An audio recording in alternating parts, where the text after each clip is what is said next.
इसलिए आवश्यक है कि राम मंदिर बन के जानते क्या संदेश देगा। दुनिया का इतिहास भरा पड़ा है कि भाई भाई की गर्दन काट के गद्दी पे बैठा, बेटा बाप को मार के गद्दी पे बैठा। यह दुनिया को एक संदेश देगा कि एक ऐसा भी महापुरुष है, एक ऐसे भी भगवान है, एक ऐसी महान संस्कृति है जहां पिता के एक वचन के लिए संपूर्ण राज्य छोड़कर बेटा जंगल में चला जाता है। जहां जिसको राज मिलने वाला होता है वो खड़ाऊ रख के शासन करने लगता है, दूसरा भाई जंगल में चला जाता है। यह संदेश देगा। और दूसरा संदेश जानते क्या देगा?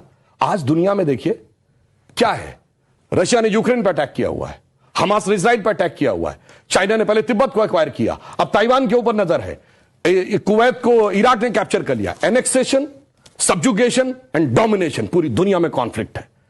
भगवान राम ने क्या संदेश दिया?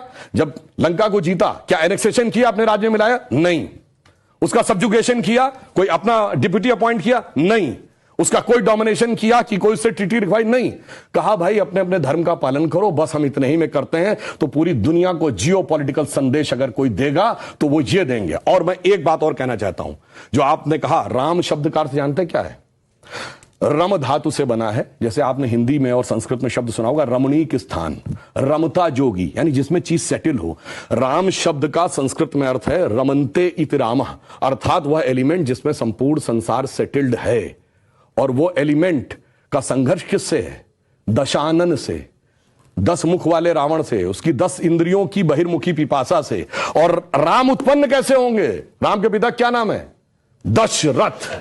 तो 10 इंद्रियों को रथेंगे तब भगवान, तब डिवाइन एलिमेंट आपके अंदर उत्पन्न होगा। Extrovert tendency of all the 10 senses को डिस्ट्रॉय करेगा और धर्म स्थापित होगा। जब ये कहने लगते हैं ये राम वो राम, तो मुझे जानते क्या नजर आता है? वही बच्चों को एलिमेंट्री पढ़ाया जाता है 1 2 3, फिर आगे जाके वो फ्यूचर में एमएससी मैथमेटिक्स भी करता है, बैलिस्टिक इक्वेशन भी बताता है। पर ये कहेंगे नहीं वो बैलिस्टिक इक्वेशन है तो फिर तो 1 2 नहीं पढ़ाना चाहिए, क्योंकि वो तो अलग है। मैं पहले भी उदाहरण दे चुका हूं।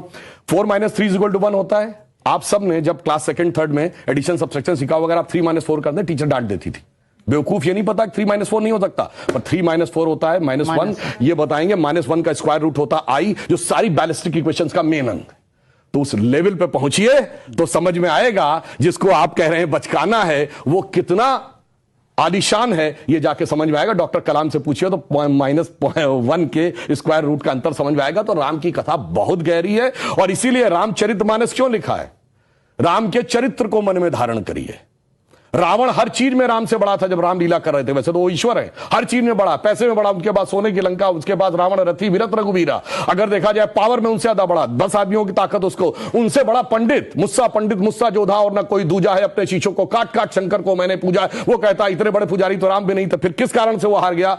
चरित्र में राम बड़े थे। इसीलिए तुलसी ने कहा रामचरितमानस। और चरित्र की याद दिलाएगा यह मंदिर, जो सिर्फ भारत के लिए नहीं पूरी मानवता के लिए श्रेष्ठतम मानवीय मूल्यों का प्रतीक होगा। इसलिए 21वीं सदी का महान भारत बगैर राम मंदिर के संभव नहीं था। इसीलिए अमृत काल के उषा काल में राम मंदिर उभर के सामने आ रहा है। बहुत